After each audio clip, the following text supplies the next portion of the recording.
there, ladies and gentlemen. Today on the menu is the Italian P.108B serie 1. This plane is known for a lot of things, except for being good. In this video I will tell you what it can do and with what problems it has to deal most of the time. The bomb load on this plane is pretty good for its BR.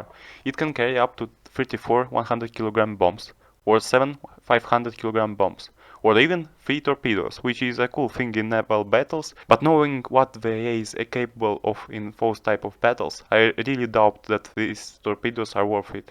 For a big base usually you will need either 16 100 kg bombs or 4 500 kg bombs. For small bases you'll need only half of that. If there is an airfield to be bombed, then I recommend taking the 34 100 kg bombs, as it can deal more damage to the airfield than the big bombs for some reason. Technically 3 bombers should be enough to clear the bases and destroy the airfield. The flight characteristics of this plane aren't amazing. On a straight line it can go 350 km per hour. It can maneuver pretty well.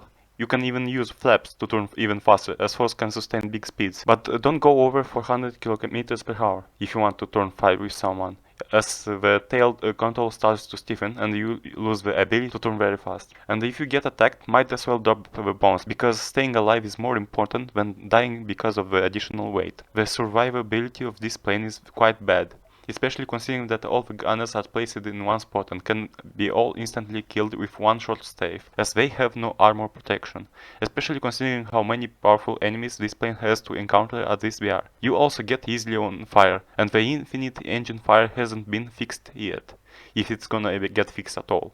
So each engine fire means that you are dead no matter what happens.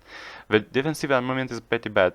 While you have many guns, those are very underwhelming. You might have seen lately that our content creators have been praising the Bredas, as those had very high explosive shells buffed. Well, if the fighters can enjoy the buff, as you can see the bombers can't, as the only high explosive shell the turrets have are placed in the default belt, and is 1 out of each 5 shells, the 4 other shells being completely useless. So thank you Gaijin for remembering that there are also bombers in this game. Truly a game changer.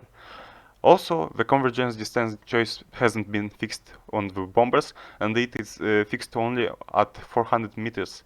And you have your turrets placed in wings, far from each other, so good luck hitting something that is right behind you. Quite an experience. My final verdict is that this bomber is bad, and I don't recommend playing it, unless you love pain, of course. In that situation, you're welcome. This is all for today. Thank you for watching. If you enjoyed the video, please like and subscribe, and see you next time.